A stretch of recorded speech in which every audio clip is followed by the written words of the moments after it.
Magandang araw po sa inyong lahat, mga boss, mga madam, mga sir, mga lods, mga lodi. Ayan.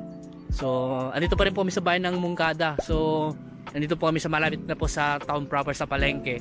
So, ito pong daan na ito po ay provincial road. Ito po yung way daw po na papunta na po sa provincial o kaya highway na siguro to, provincial highway kasi papuntang Bayangpang, Pangasinan na daw po ito papuntang Pangasinan daw po. So sa MacArthur Highway nasa mga 800 meters daw po ayon po source po namin sa MacArthur Highway going to Maynila, going sa TPLEX, going to Pangasinan din sa Bandaron, tapos papuntang Tarlac na yung na pinakaano na po ng Tarlac. Ayan.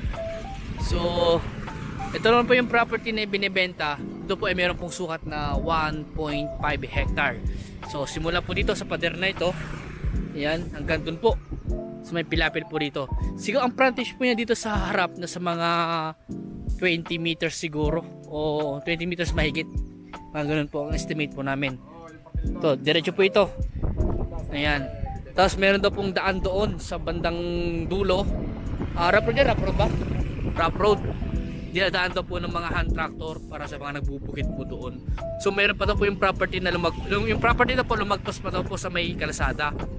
Ay source po namin. So sa mga 20 to 25 meters po siguro yung frontage, power line, internet connection dito na po, source of water, nawasa, dalawang deep well. Ay po, baka hindi lang, baka marami pang deep well yan. So ang presyo po ng property na ito ay 400 per square meter daw po ayon sa source po namin. At titled property, malinis daw po yung titulo, sabi po ng source po namin kaya sabihin po namin sa inyo kung ano yung sinabi niya po sa amin. At ito nga po ay ang shape po ng property pula, simula po doon sa na yan, diretso po hanggang sa may dulo ng bahod na yon, gumano na po siya. Tapos hanggang doon po sa may bahod na pader na po yon, diretso na rin po yan. At yun nga po ang ko po dyan ay nag-eskwala po dito sa part na ito gumanon po siya. Yan sa may bahod na yun saan, ayan. Tapos gumanon na po siya hanggang sa pader. Sa pader naman po diretso na po yan. Yan na po yung boundary niya sa may pader, diretso na po yan hanggang doon sa po pinakadulo po doon. At hindi ko na pupuntahan yung pinakadulo dahil wala yun po ito, mahaba po yung kanyang mahaba po yung land po niya. Hindi ko na po mapupuntahan yung pinakadulo niya. So ipapadrone na lang po natin kay Boss Jason pag available na po siya. Ito po yung unang deep well. Yan, 100% po malakas po yung mga deep well po nila dito sa Moncada. Kasi some part po ng dito malalakas po yung mga deep well nila. So may pangalawang deep well po doon, malalakas po yung mga yan. May mga makina rin po. Ewan ko lang kung kasama yung makina sa bentahan. Hindi ko din po sure kung kasama pa yung deep well doon kasi may deep well pa doon Ayan, mas mataas nga lang po yung kalsada.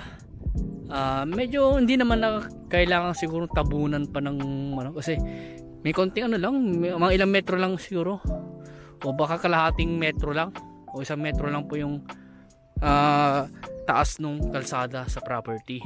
Tapos ito nga po mga kabahay na po yan. Ayan, mga kabahay na po yan. Tapos mga ilang metro lang po ang layo po niya sa palengke. Siguro nasa mga, kasi sa MacArthur daw po simula dito sa property sa may dyan sa kalsada na yan hanggang sa MacArthur Highway na sa mga 800 meters. Sabihin natin siguro na sa mga kulang-kulang 1 kilometro po sa may harap po ng munisipyo po siguro. Estimate lang naman po yan. Yan. Ang pinaka the best po na exit kung sakasakaling mag-viewing po kayo, Anao TPLEX po, tapos meet up na lang po sa tapat na po ng munisipyo ng Moncada, Tarlac. So located po ito sa bayan ng Moncada, Tarlac. At ito nga po ay rice field po siya. At dyan po sa part na yan ay meron pong parang event center o event place po dyan. White House yata tawag dun, yung White House. White House na may farm, ganun. Yun So pwede rin pong gawin nyo to na pang Airbnb or anong gusto nyo pong dito. Kasi yung kalsada po na iyan ay going daw po papuntang Pangasinan na po. Ayan, Pangasinan province. Ayan. So maganda po yung property ito. Mahaba nga lang. Yan, marami kayong magagawa kasi malapad naman po yung kanyang malapad po. Simula dito hanggang sa pader. Doon lang po kasi sa entrada po niya nasa mga 20 to 25 meters po yung estimate po naming entrada po niya. Tapos ayan, hindi ko lang po sure kung irrigated po yan doon. May kalsada kasi doon, nakita namin sa Google Map, may kalsada po doon sa part na yan. Tapos lumagpas pa po yung property po doon, nasa mga 8 pinitak pa daw yata yung lumagpas doon eh.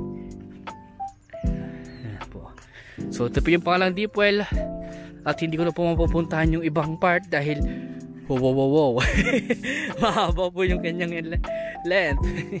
Hindi po kaya ng powers natin yan. Kaya yung drone video na lang po kung sakasakaling available na po si Boss Jason sa mga susunod na araw. Ayan. So hanggang dito lang tayo sa may sa may deep well na pangalawa. Yan po yung deep well na pangalawa. Yan, diretso yan. Tingnan sa kabilang property sa may napakuran ng daming mahogany. Ayan, hindi kaya binibenta yan. So babalik na ako sa mga kasama ko.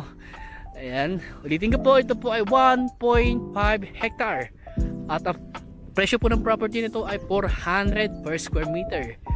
Ayan po, i-multiply na lang natin 15,000 times 400, yun na po yung presyo po nun. At negotiable pa daw po. So negotiable pa yung price po niya. Kaya mainam, kausapin natin yung mismong may-ari, baka sakaling magkasalubong po kayo sa presyo.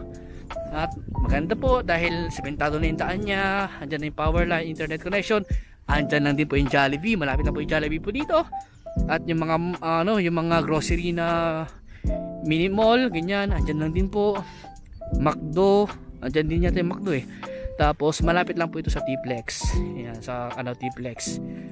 Tapos ganun konti sa may Panikitarlac na, andyan na po yung Walter Mart. Ayan, yung mga hospital andyan na rin po.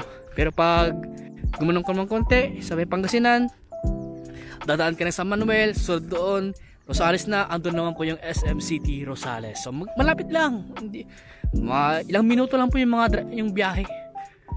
Yan, kaya hindi po nakakapagod ang magbiyahe papunta po doon.